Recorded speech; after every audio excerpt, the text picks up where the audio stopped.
Coming home, New York City, baby. I'll be honest, I'm pretty excited. Mama, Pops, and Cece, yeah, they're gonna be there.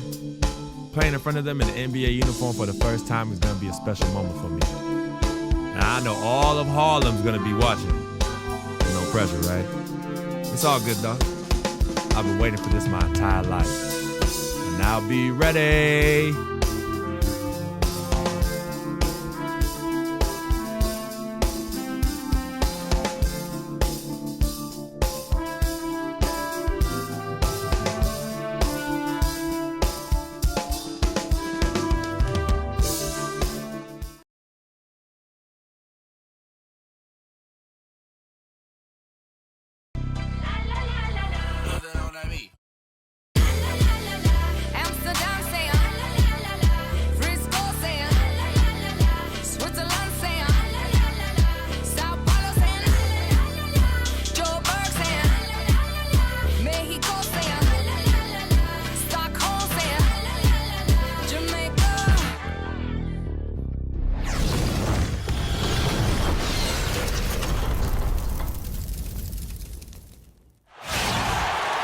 On the road, looking for a win against an Eastern Conference rival.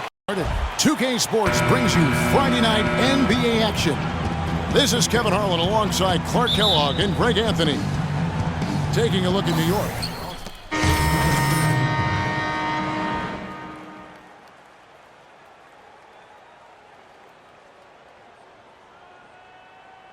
Subbed in for Jose Calderon.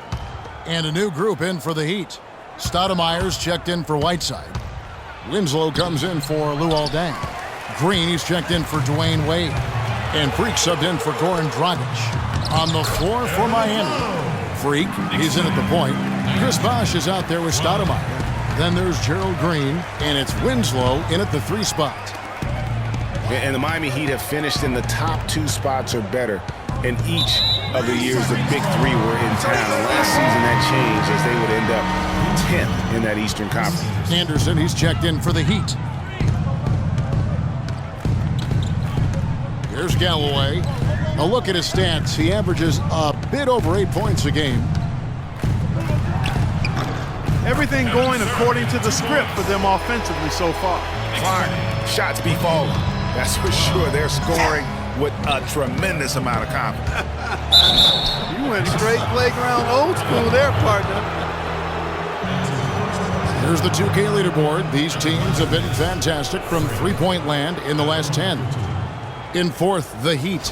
The main factor, I think, is the great spacing. That has led to wide-open, long-range shots, and that's why we see the great numbers from the 3.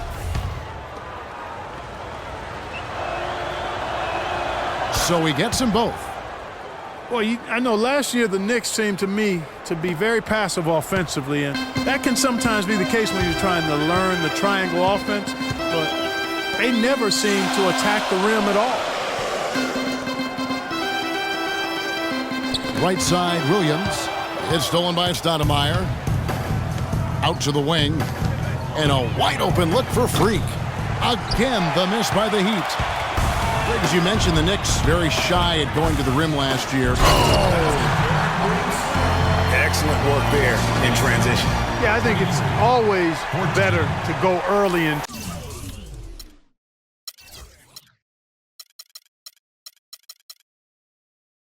transition, to attack when it's there, because oftentimes you can beat the defense down the floor.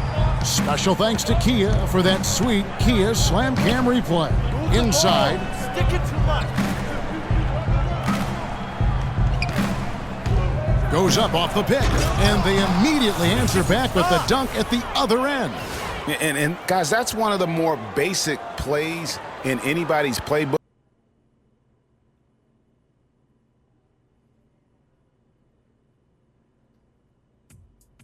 What a life, eh, Freq? 1 minute you're playing 21 and horse on the courts in Harlem, and the next moment you're in the showroom, configuring the gunmetal and graphite exterior of your luxury car and your iPad mini. Oh, I bet you get a crazy crowd when you drive that car around the block in the old neighborhood, huh? Yeah, I'm living the dream. Mad pandemonium. But folks from back around the way are real proud of me. Yeah, I hear you. Local kid makes good. You know, it kind of reminds me of when I took my tech stock public and I rang the New York Stock Exchange bell and my mom's friends called her up and said, Maggie, is that your son on Bloomberg News this morning ringing the bell? And my mom says, yes, sirree, Bob, it was him. That was a great moment, Freak. And you know, our lives are like a pearl necklace of great moments, all strung together with the finest silk thread of memories. And we have to be very careful how we cultivate those pearls and we thread that necklace. Does this meeting by any chance have to do with Vic Van Leer? I grew up in the burbs, Freak. I wasn't poor, upper middle class, comfortable. My daddy worked as an accountant for one of the largest insurance firms in the country. Smart with his money. Mom didn't have to work. I went to boarding school. And my dad died of a heart attack when I was a freshman at MIT. I was a movie geek, wanted to be a civil engineer, but I made my fortune by becoming a hybrid of both those interests. My dad didn't want me to be an accountant. Oh, listen to this. My best friend was a guy named Isidore. Yeah, we called him Izzy. He was one of the smartest human beings I have ever met in my life. I mean, Izzy was taking second-year college calculus courses as a high school sophomore, right? Straight-A student, full ride to MIT. Izzy had the world at his fingertips. But he was always looking for trouble, and trouble found him. He ran with the wrong crowd. And when we got to MIT, he got this great job working for a financial consulting firm in Boston. But every weekend, he would fly to Vegas. You see, Izzy had a system for counting cards in Vegas that had the big casinos on the Strip. Oh, stymied. He would come back to MIT with suitcases filled with $200,000 in cold cash. What? Yeah. So your man Izzy was getting hit off like that? Like a fat rat in a cheddar cheese factory, Freak. Okay, so what happened to this dude Izzy? Because he's dope. No, not dope. Dead. After he'd been missing for 3 weeks, the Nevada State Police never found hide nor hair of Isidore. And our friendship took a hit when he asked me to hang out with him in Vegas, and I said I wouldn't do it because I knew he was on a dark and twisted path in his life. And yes, he was my dude. But no way was I gonna throw my life away trying to show my loyalty to a guy who really and truly didn't understand what loyalty was all about. So this meeting is about Vic. Correctamente. Okay, well, sir, Vic isn't Izzy. And why's that, Freak? Well, for one thing, you and your dead friend Izzy didn't grow up poor. Me and Vic grew up in a neighborhood where we had to look over our shoulder every 2 seconds to make sure nobody was going to walk up on us and rob us. True. Izzy and I did not grow up in the hood. But we, like you, thankfully grew up in a 2-parent household. But even that wasn't enough for Izzy. He wasn't satisfied. He was always looking for a 5-alarm fire when he already had the warmth and comfort of a loving family. This is not about class warfare, Freak. This is about the consequences of making bad choices and risking it all when you feel like you have nothing to lose. Vic is like a brother to me, sir. But you shouldn't be Brother Vic's keeper, Freak. Would a brother go looking for trouble and put your career and your livelihood at risk by getting into fights at nightclubs and seedy after-hour joints and then scream to the media, yeah, it's all good, I'm an FOF, friendo freak. It's all misunderstanding. Y'all be haters, don't hate my game. I don't think a brother would do that to someone they really cared about, but a guy who looked at you like a meal ticket would. No. See, you don't understand Vic. Really? I don't understand. No.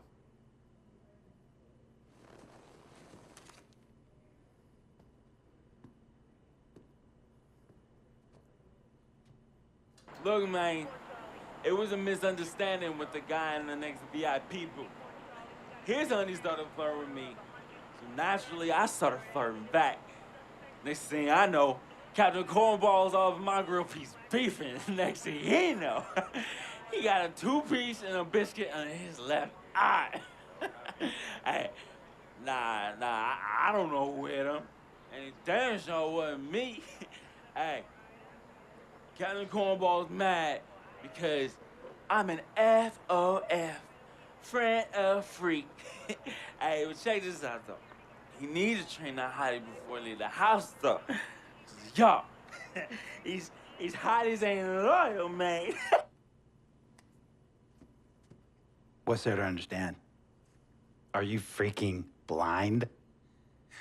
You know, I just want to know, how much did you pay your lawyers to make all this go away? Almost 100,000. Excuse me, son, I'm sorry, I couldn't hear you. I said I paid almost $100,000. Exactly. And if you keep riding shotgun with Vic, you're gonna go broke. Quick, fast, and in a hurry. Look, Vic is my friend, and I grew up with him. How many times I gotta tell you, sir? Freq, this is not a request. I am not asking you to do this. I am telling you to do this. And the first order of business is that Mr. Vic Van Leer is banned from traveling with you on the road. Vic is banned from the locker room.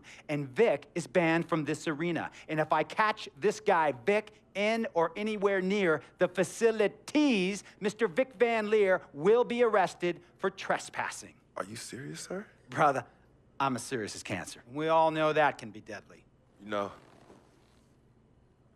when me and Vic were kids, playing summer tournaments at the Dome, we always imagined making it to the pros, right?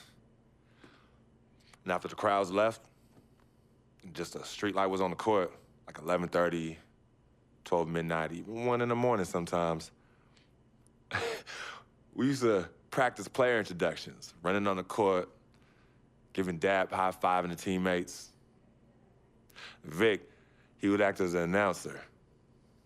You know, he would introduce me and announce my name on the loudspeaker, and the Jumbotron would flash my image like a little guy dressed in long shorts and a jersey. And now, fresh off his 3-game, 62-point scoring streak, the youngest player to ever do so in NBA history, Frequency Vibrations.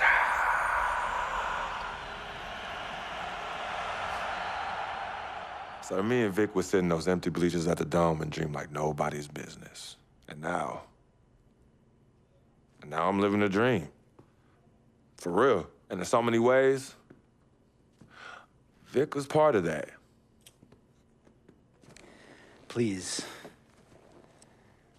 listen to me. I mean, I know this guy's your dude from way back. Look, me and Vic go way back like the front seats of a '67 Cadillac. That's good. We go way back. Did you say front seats? Front seats of a '67 Cadillac. We go way back like the front seats of a '67 Cadillac. Well, Jiminy Crickets. I'm gonna be the hit once again at Herbie Allen's Sun Valley Shindig because my fellow billionaires love it when I walk and talk that talk. So that almost sounds... No, let me tell you exactly what it sounds like. I respect, admire, and most importantly, love you as a human being and a role model. But I pay you a lot. And I mean, I pay you a lot of money to play for my team. And I am in this game to win it. And you can't win it with an albatross around your neck like Vic. So Vic is done. History. And here's some more lingo that I picked up from a former megastar who used to play for me several seasons ago. Thought I would never release him until I did. And now he's the 6th man on a struggling team in Venice. And yeah, I'm talking Venice with the canals and the gondolas and Harry's Bar, not the street ballers next to the fortune tellers on the beach in Cali. This guy used to tell me when he thought there was a player destroying our team, don't be a hero, cut that zero. And that is what I am telling you about Vic. Freak, don't be a hero, cut that zero. The only thing Vic brings into your life is headache and unwanted and unnecessary negative attention. And it will begin to affect your mindset. And when it affects your mindset, it's gonna affect your play. And when it affects your play, it's gonna affect my team. And when it affects my team, it's gonna affect my money. And if it affects my money, Google Translate will become your new freaking friend. I want a championship ring, Freak, and I want you to help me get that ring. And banners after banners hanging from the rafters in this arena. So, Freq, hear me clearly and hear me good. V, G, Vic, gotta go!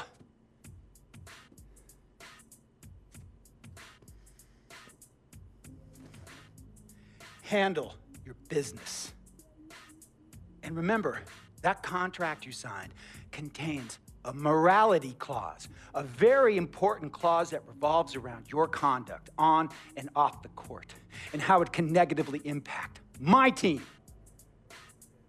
Now, I don't want you to have to learn Italian or Croatian as a second language. And hey, playing pro ball overseas, there's nothing wrong with that. But the arenas are nothing like this, nor will the money be the same. And on top of all of that, this is the US of A, the greatest freaking country in the world. Ask yourself, is Vic worth all that? Think about it. Think long, think wrong.